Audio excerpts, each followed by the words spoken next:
నమస్తే అన్న అందరికీ. మన తెలంగాణ రాష్ట్ర ప్రభుత్వం అయితే ఇందిరమ్మ ఇళ్ళ గురించి లేటెస్ట్ అప్డేట్ అయితే ఇచ్చిందనమాట.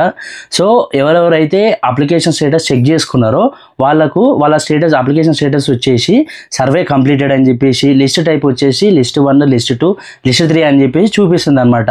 సో ఇంకెవరైనా మీ అప్లికేషన్ స్టేటస్ అనేది చెక్ చేసుకోకపోతే నేను ఆల్రెడీ వీడియో రికార్డ్ చేసి నా ఛానల్లో పోస్ట్ చేసిన. దాని లింక్ కావాలంటే నేను డిస్క్రిప్షన్లో ప్రొవైడ్ చేస్తా.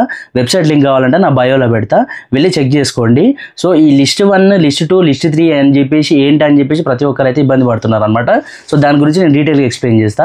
ఎవరి పేరు మీద అయితే భూమి జాగా ఉండి ఇల్లు లేని వారిని లిస్ట్ 1లోకి, ఎవరి పేరు మీద అయితే భూమి జాగా ఇల్లు ఏది లేని వారిని లిస్ట్ 2లోకి, ఎవరి పేరు మీద అయితే సొంత ఇల్లు ఉన్నదో వాళ్ళని లిస్ట్ 3 కేటగిరీస్ కింద మన రాష్ట్ర ప్రభుత్వం అయితే విభజించింది అనమాట. రాబోయే రోజుల్లో లిస్ట్ 1 అండ్ లిస్ట్ 2 వారికి ప్రాధాన్యత ఇస్తా అని చెప్పేసి మన రాష్ట్ర ప్రభుత్వం అయితే చెప్పింది. So at the same time ఇంకా మీకు దీని గురించి ఇంకా ఇన్ఫర్మేషన్ కావాలనుకుంటే నేను లింక్ అనేది నా డిస్క్రిప్షన్లో ప్రొవైడ్ చేస్తాను. అక్కడికి వెళ్ళి మీకు ఇన్ఫర్మేషన్ అంతా తెలుసుకోవచ్చు అనమాట. ఈ వీడియో మీకు యూస్ఫుల్ అనిపిస్తే లైక్ చేయండి. ఇలాంటి మంచి మంచి వీడియోస్ ఇంకేమైనా కావాలనుకుంటే కామెంట్ బాక్స్లో కామెంట్ చేయండి. ఒకవేళ ఇది మీకు యూస్ఫుల్ అనిపిస్తే మీకు తెలిసిన వాళ్ళందరికీ ఈ వీడియోని షేర్ చేయండి. ఎట్ ది సేమ్ టైం ఇలాంటి మంచి మంచి వీడియోలు మీకు ఫోన్లోకి రావాలంటే రాజన్ ఎడ్యుకేషన్ ఛానల్ని సబ్స్క్రైబ్ చేయండి.